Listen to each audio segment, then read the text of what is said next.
ఒక తమ్ముడు యాదిరెడ్డి.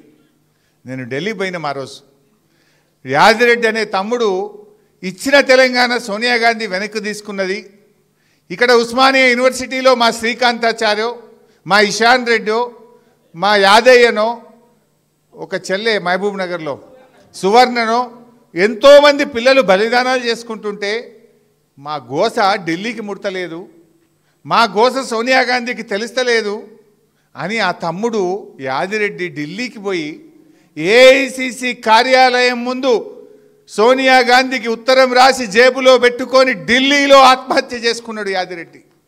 ఓ సోనియమ్మ, మా బలిదానంతోనైనా కళ్ళు తెరువు, ఇచ్చిన తెలంగాణ బిల్లు పెట్టు అని చెప్పి యాదిరెడ్డి ఢిల్లీకి పోయి సోనియమ్మ పేరు మీద ఉత్తరం రాసి ఏఐసిసి కార్యాలయం ముందు ఆత్మహత్య చేసుకున్నాడు. ఆ తమ్ముడి శవాన్ని దేవాలని రాత్రికి రాత్రి వినోదన్న గారు, కేటీఆర్ గారు, ఈటల రాజేందర్ గారు, మేము నలుగురం అర్ధరాత్రి ఢిల్లీకి పోయినాం. పోయి ఆసుపత్రి ముందు నిలబడి ఆ శవాన్ని తెద్దామని మేము ప్రయత్నం చేస్తూ ఉన్నాం. తెలంగాణ భవన్కు పంపిస్తాం, అక్కడ ఢిల్లీలో ఉండే ఏపీ భవన్కు శవాన్ని పంపిస్తాం అని పోలీసు వాళ్ళు మాకు చెప్పారు. మేము ఏపీ భవన్కు పోయి అక్కడ మేమందరం ఉన్నాం. ఆ రోజు నిర్మలా సీతారామన్, ఇవాళటి ఆర్థిక శాఖ మంత్రి, ఆనాడు ఆమె బీజేపీ స్పోక్స్ పర్సన్, ఆమె కూడా ఏపీ భవన్కి వచ్చి నిలబడ్డది. జస్టిస్ సుదర్శన్ రెడ్డి గారు, అప్పుడు సుప్రీంకోర్టు జస్టిస్ ఆయన, వారు కూడా ఏపీ భవన్కి వచ్చి నిలబడ్డారు యాదిరెడ్డి మృతదేహానికి శ్రద్ధాంజలి ఘటిద్దామని. మేమందరం అక్కడ ఉన్నాం. కానీ ఆనాటి సమైక్య పాలకులు ఆ ఏపీ భవన్ నుంచి ఒక ఉత్తరం ఇచ్చారు, శవాన్ని ఏపీ భవన్ తేవద్దు, అట్నుంచటే విమానాశ్రయానికి పంపండి, లేదా అట్నుంచటే దాన్ని మార్చురీకి దానికి పంపించేయండి అని చెప్పి. అంటే మాకెంత ఆవేశం వచ్చింది, ఎంత బాధ కలిగింది. అంటే చివరికి తెలంగాణ కోసం త్యాగం చేసిన యాదిరెడ్డి శవాన్ని తల్లిదండ్రులకు స్వగ్రామానికి కూడా పంపనంత కుట్ర ఆనాటి ఉమ్మడి రాష్ట్రం చేసింది. ఆనాడు ఈ రేవంత్ రెడ్డి ఒక్కడు మాట్లాడితే ఒట్టు, వీళ్ళు మాట్లాడితే ఒట్టు. మేము ఆ రోజు పోరాటాలు చేసినాం. ఆనాడు మా మీద కేసు పెడితే ఢిల్లీ పోలీస్ స్టేషన్లో రాజేందర్ గారి మీద, కేటీఆర్ గారి మీద, వినోదన్న మీద, నా మీద ఢిల్లీ పోలీస్ స్టేషన్లో కేసు అయితే సంవత్సరాల తరబడి తిరిగినాం ఢిల్లీకి మేము, కేసులకు పేషీలకు. ఇది పోరాటం. ఆ యాదిరెడ్డి లాంటి వ్యక్తి పాపం ఆ శవాన్ని తెచ్చి మహేశ్వరం మండలం వారి స్వగ్రామానికి తీసుకుపోయి పాడెలు మోసి మేము ఆ రోజు వారి అంత్యక్రియల్లో పాల్గొన్నటువంటి చరిత్ర. ఎన్ని త్యాగాలు, ఎన్ని పోరాటాలు. అసలు కేసీఆర్ గారు అంటేనే త్యాగం కదా.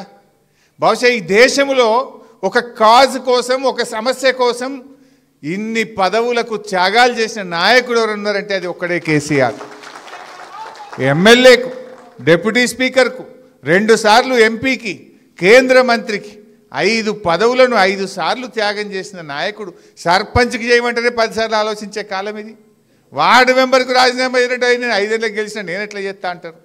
అటువంటిది డిప్యూటీ స్పీకర్కు, ఎమ్మెల్యేకు, 2 సార్లు ఎంపీకి, కేంద్ర మంత్రికి గడ్డిపోచల్లాగా పదవుల త్యాగం చేయడమే కాదు, ప్రాణత్యాగానికి సిద్ధపడ్డ నాయకుడు కదా. నిమ్స్ ఆసుపత్రిలో ఆయన ఉన్నప్పుడు ఓ రోజు నేను పోయి, డాక్టర్లు వచ్చి నా క్లాస్ వీకుడు, మేమందరం అడుంటే మీ ఇష్టం పోయి, ఆయన సోడియం లెవెల్స్ తగ్గుతుంది, క్యాల్ పోతుంది, ఆయన కిడ్నీలు ఫెయిల్ అయిపోతాయి, తర్వాత ఏం చేసినా మనిషి చేయికి రాడు, మనిషి మర్చిపోతున్నాడు, గుర్తుపడతలేడు, కిడ్నీలు ఫెయిల్ అయిపోతాయని డాక్టర్లు వచ్చి రూమ్లో మా క్లాస్ వీక్తుండ్రు. ఏం చేయాలని ఒకరోజు 9వ రోజో 10వ రోజు పోయి బతిలాడినా. నేను పోయి బతిలాడితే నాకు ధైర్యం చెప్పిండు, హరీష్ నేను తెలంగాణ వచ్చేదాకా ఏం సావరా భయ్, నేను గట్టిగానే ఉన్నా, మీరు గట్టిగా కొట్లాడు, ఊకే నా దగ్గరికి వచ్చి నన్ను అధైర్యపరచకండి అని ఉల్టా నాకు ధైర్యం చెప్పిన నాయకుడు కేసీఆర్. అది 9వ రోజు దీక్షలో అంత గట్టిగా మాట్లాడిన వ్యక్తి. నిమ్స్ డాక్టర్లు పోయి 10వ రోజు సార్ మీ పరిస్థితి అప్పుడు ఆ రోజు ఎగురుతున్నాడు బాడీ, బెడ్ మీద నుంచి దాదాపు 1.5 ఫీట్ ఎగురుతుంది. ఇట్లా దొరకబట్టి, 2 కాళ్ళు దొరకబట్టి, 2 చేతులు దొరకబట్టి, ఓ నడుము దొరకబడితే తప్ప బాడీ ఆగుతలేదు. అది ఇట్లా ఎగురుతుంది మంచం మీద. 11వ రోజు పొద్దున డాక్టర్లు వచ్చి మీరు విరమించకపోతే ఏ క్షణంలో అయినా మీకు ఏమైనా జరగవచ్చు అని నిమ్స్ డాక్టర్ మేమందరం, జయశంకర్ సార్ ఉన్నాడు, విద్యాసాగర్ రావు సార్ ఉన్నాడు, మేమందరం అక్కడ ఉన్నాం. ఏమన్నా జరగవచ్చు అని డాక్టర్లు చెప్తుంటే కేసీఆర్ గారు ఒక మాట అన్నారు, ఏదన్నా కానీ నేను మాత్రం విరమించను, అయితే జైత్రయాత్ర లేదంటే నా శవయాత్ర అని చెప్పిండు. నా శవం మీద తెలంగాణ జెండా కప్పండి తప్ప నేను విరమించే ప్రశ్నే లేదు అని ఆయన మాట్లాడుతుంటే నా కళ్ళల్లో నీళ్లు రాలినాయి ఆ రోజు. అది కేసీఆర్ పోరాటం. ఎవడో మూర్ఖుడు ఏదో మాట్లాడుతున్నాడు కళ్ళ ముందు, ఆ రోజు మా అందరి ముందు ఇంకేమో అయిపోతుంది, ఎప్పుడైనా ఏమైనా జరగచ్చు అన్నంత టెన్షన్లో ఉన్నటువంటి రోజు. నా శవం మీద తెలంగాణ జెండా కప్పండి అని మాట్లాడినటువంటి నాయకుడు కేసీఆర్. అది త్యాగం. పదవులే కాదు, ప్రాణత్యాగానికి కూడా చివరి అంచుల దాకా పోయి వచ్చినటువంటి నాయకుడు. ఇలా కొంతమంది ఆయన అనారోగ్యంగా ఉండడానికి కొంతమంది ఏదో వికృత ఆనందం పొందుతుంటారు. వాస్తవానికి ఆయన ఉద్యమంలో కావచ్చు, ఆమరణ దీక్ష వల్ల కావచ్చు, ఒక 10 ఏళ్ల ఆయుష్ తగ్గించింది. ఆయన ఎప్పుడు కూడా ఆరోగ్యాన్ని లెక్క చేయకుండా రాత్రింబవళ్ళు ఉద్యమంలో కష్టపడ్డాడు. 11 రోజుల దీక్ష వల్ల ఆరోగ్యం కొంత ఎఫెక్ట్ అయింది. కానీ దేవుడి దయ వల్ల, తెలంగాణ ప్రజల ఆశీస్సుల వల్ల ఇవాళ చాలా ఆరోగ్యంగా ఉన్నారు. ఎప్పుడు రావాలో మళ్ళీ అప్పుడు వస్తాడు, తెలంగాణ ప్రజల పక్షాన నిలబడతాడు. మళ్ళీ మన రాష్ట్రానికి ఖచ్చితంగా కేసీఆర్ గారే ముఖ్యమంత్రి అవుతారు. ఇలా ప్రజలు కోరుకుంటున్నారు. ప్రజలు కేసీఆర్ వైపు చూస్తున్నటువంటి పరిస్థితి ఉంది. ఎందుకంటే అర్థమైంది, పాలేందో నీళ్ళేందో అర్థమైంది. మార్పు అంటే ఏం మార్పు వచ్చిందో ఇలా తెలంగాణ ప్రజలు గమనిస్తున్నటువంటి పరిస్థితి ఉన్నది. ఇవాళ నిజంగా తెలంగాణ రాకపోతే ఎక్కడిది 24 గంటల కరెంటు, ఎక్కడిది ప్రతి ఇంటికి త్రాగునీరు, ఎక్కడిది 1 కోటి ఎకరాల మాగాని, ధాన్యం ఉత్పత్తిలో ఎక్కడిది తెలంగాణ నంబర్ 1 రాష్ట్రంగా ఎక్కడైతుండే, తలసరి ఆదాయంలో దేశంలో నంబర్ 1 ఎక్కడైతుండే, పర్ క్యాప్ మన జిఎస్డిపి గ్రోత్ రేట్లో తెలంగాణ దేశంలో నంబర్ 1గా ఎక్కడైతుండే, ఎన్నిట్లల్లా మాంసం ఉత్పత్తిలో, ధాన్యం ఉత్పత్తిలో, డాక్టర్ల ఉత్పత్తిలో ఇవాళ తెలంగాణ నంబర్ 1 అయిందంటే ఈ రాష్ట్రం ఏర్పడడం వల్ల కదా. ఎవడో ఏదో మాట్లాడవచ్చు. ఈ రాష్ట్రం ఉన్నంతకాలం కేసీఆర్ గారి పేరు ఈ రాష్ట్రం ఉన్నంతకాలం చరిత్ర పుటల్లో సువర్ణాక్షరాలతో నిలబడి ఉంటుంది. ఎవరు చెరిపోయలేరు. అది ప్రజల హృదయాల్లో ఉంది. ఈ రాష్ట్రం ఏర్పడ్డదంటేనే కేసీఆర్ త్యాగాలతో, పోరాటాలతో, అమరుల త్యాగాలతో ఏర్పడ్డటువంటి రాష్ట్రం. సరే, ఇది జరుగుతూ ఉంటుంది. కానీ మనం రీడెడికేట్ కావాలి. ఉద్యమకారులుగా, బీఆర్ఎస్ కార్యకర్తలుగా, తెలంగాణ ఉద్యమంలో పాల్గొన్న జేఏసీలు, ప్రజా సంఘాలు, కుల సంఘాలు, ఉద్యమకారులు అందరం కూడా ఈ రాష్ట్ర అభివృద్ధి కోసం, ఈ తెలంగాణ అస్తిత్వ పరిరక్షణ కోసం, ఈ రాష్ట్రం ఇంకా ముందుకు సాగడం కోసం అవసరమైతే మరో పోరాటానికి సిద్ధమైదాం. ఇవాళ రేవంత్ ప్రభుత్వం, ఇవాళ రేవంత్ 5 ఏళ్ళు ఉండొచ్చు, పోవచ్చు. కానీ మా బాధ ఏంటంటే నువ్వు అధికారంలో ఉన్నవని కాదు, మా అస్తిత్వాన్ని దెబ్బతీస్తున్నావు. తెలంగాణ ఉద్యమాన్ని తక్కువ చేసి చూపిస్తూ ఉన్నావు. తెలంగాణ పోరాటాన్ని తక్కువ చేసి చూపిస్తూ ఉన్నావు. నువ్వు తెలంగాణ ప్రగతిని, ఇవాళ అద్భుతంగా సాగిన ప్రగతికి ఇవాళ నువ్వు అడ్డు పుల్లలేస్తూ ఉన్నావు. అనవసరంగా ఈ రాష్ట్రాన్ని ఇవాళ చాలా ఇబ్బందుల్లోకి నెడుతున్నావు అన్నదే మా బాధ.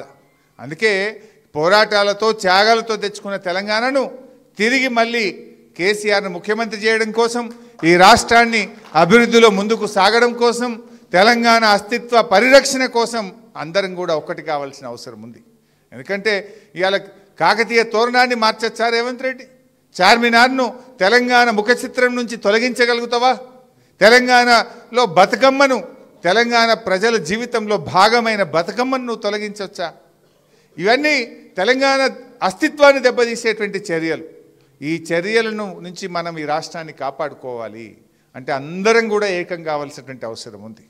ఎట్లయితే ఆనాడు పోరాటంలో కులాలకు, మతాలకు అతీతంగా, వయసుతో నిమిత్తం లేకుండా, ఉద్యోగాలను లెక్క చేయకుండా ఉద్యోగులు అందరూ కూడా పోరాటం చేసిండ్రు. తెలంగాణ తెచ్చుకున్నాం. మార్పని ప్రజలను ఏమార్చిండ్రు. కానీ ఇలా అందరూ బాధపడుతున్నారు. ఉద్యోగులు బాధపడుతున్నారు, రిటైర్డ్ ఉద్యోగులు బాధపడుతున్నారు, మహిళలకు మోసం జరిగింది, రైతులకు మోసం జరిగింది, విద్యార్థులకు మోసం జరిగింది, నిరుద్యోగులకు మోసం జరిగింది. అన్ని వర్గాలను 42% రిజర్వేషన్ అండి, బీసీలను మోసం చేసిండు, అందరినీ మోసం చేసిండు రేవంత్. ఇవాళ అన్ని వర్గాలకు కూడా అర్థమవుతుంది. సో తప్పకుండా అందరం కలిసి మళ్ళీ ముందుకు సాగుదాం. ఈ విజయోత్సవ దినం ఇది చాలా ముఖ్యమైనటువంటి దినం. ఇవాళ తెలంగాణ రాష్ట్రం అని మనం గర్వంగా చెప్పుకుంటున్నామంటే, ఇవాళ మేము వేర్ ఆర్ యూ అంటే మీరు ఎక్కడి నుంచి అంటే ఐఎమ్ ఫ్రమ్ తెలంగాణ అని ఇవాళ ప్రపంచవ్యాప్తంగా ఇవాళ గర్వంగా తల ఎత్తుకొని చెప్తున్నామంటే కేసీఆర్ దీక్ష ఫలితం, డిసెంబర్ 9వ తేదీ ఫలితం అందుకే ఈ రోజును మనం విజయోత్సవ దినంగా జరుపుకోవాలి. ఎందుకంటే చేసిన దాన్ని కూడా గొప్పగా చెప్పుకోవాలి. జయశంకర్ సార్ ఒక మాట అనేటోడు, తెలంగాణ వెనుకబడ్డది కాదు, వెనుక పడేయబడ్డది అనే మాట జయశంకర్ సార్ పదే పదే చెప్పేటోడు. ఎప్పుడైనా ఆ రోజుల్లో ఒకటి ఉండేది, కేసీఆర్ గారు ఉద్యమం స్టార్ట్ చేసిన 2001లో తెలంగాణ అనే పదం నిషేధించింది రాష్ట్రంలో. ఉమ్మడి ఆంధ్రప్రదేశ్లో మనం 2001లో. అప్పటి వాళ్ళు ఉద్యమకారులకు ఐడియా ఉంటుంది. కేసీఆర్ గారు ఒక ప్రెస్ మీట్ పెట్టినా, ఒక అంశం మీద మాట్లాడితే కేసీఆర్ గారు తెలంగాణ అని మాట్లాడుతుండే, పేపర్లు ఏమొస్తుండే, వెనుకబడ్డ ప్రాంతం అని వస్తుండే. తెలంగాణ పేరు రాయకపోదురు పేపర్లో. అసెంబ్లీలో కేసీఆర్ గారు లేచి నా తెలంగాణ అని మాట్లాడితే స్పీకరు తెలంగాణ అని మాట్లాడొద్దండి, వెనుకబడిన ప్రాంతం అని మాట్లాడాలి. ఇది అసెంబ్లీ రికార్డుల నుంచి కేసీఆర్ గారు మాట్లాడిన తెలంగాణ పదం నిషేధిస్తున్నాం. యనమల రామకృష్ణుడు ఉత్తర్వులు ఇచ్చిండు ఆ రోజు. ఉమ్మడి ఆంధ్రప్రదేశ్లో తెలంగాణ పదము నిషేధించబడ్డది. అంటే నీ అస్తిత్వమే లేదు. నువ్వు ఎక్కడి నుంచి, నీ జాతి ఏంటంటే నా జాతి తెలంగాణ అని చెప్పుకునే పరిస్థితి మనకు లేకుండా పోయింది ఆ రోజు.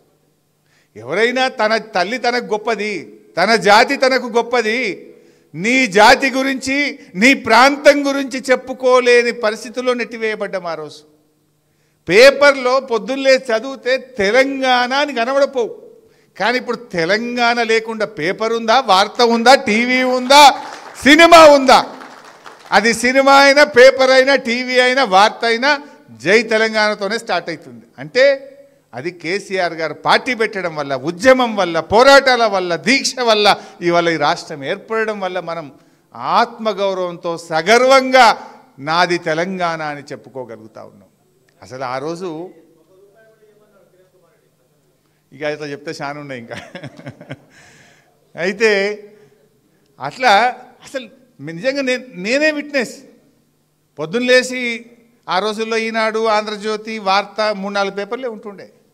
పేపర్ తిప్పితే తెలంగాణ ఉండదు. అట్లా వెనుకబడ్డ ప్రాంతంలో మాకు కరువు ఉన్నది, మా వెనుకబడ్డ ప్రాంతంలో కరెంట్ వస్తలేదు, మా వెనుకబడ్డ ప్రాంతంలో రైతులు ఆత్మహత్య చేసుకుంటుందనే ఉంటుంది. నా తెలంగాణలో రైతుల ఆత్మహత్యలు రాదు పేపర్లో. యాద్ చేసుకొని మీరు లేదా పాత పేపర్లు చూడండి. వెనుకబడ్డ ప్రాంతం తెలంగాణ పేరు నిషేధించబడ్డది. అసెంబ్లీలో నిషేధం, పత్రికల్లో నిషేధం, సినిమాల్లో నిషేధం, మన బతుకులో నుంచే తీసేసిండ్రు. ఇవాళ మనందరం ఇంత స్వేచ్ఛా వాయువులు పీల్చుకుంటున్నామంటే, ఇంత గౌరవంగా నాది తెలంగాణ అని ఇంత గర్వంగా చెప్పుకుంటున్నాం కదా. అంతెందుకు, ఇదే చంద్రబాబు నాయుడు గారు చెప్పింది కదా, వెనకటినేమో ఆంధ్రాలో ఎకరం అమ్మితే తెలంగాణలో 10 ఎకరాలు వస్తుండే. కేసీఆర్ వచ్చినాక ఏమైంది? 10 ఏళ్లలో ఈడెకరం అమ్మితే ఆడ 10 ఎకరాలు వచ్చేటట్టు చేసిండా లేదా కేసీఆర్? మరి జయశంకర్ సార్ చెప్పినట్టు మనది వెనుకబడ్డదా, వెనుకబడేయబడ్డదా? వెనుకబడేయబడ్డది. ఇవాళ రేవంత్ రెడ్డి తెలంగాణ తల్లిని బీద తల్లిని చేసి పారేసిండు, బీద తల్లిని చేస్తుండు.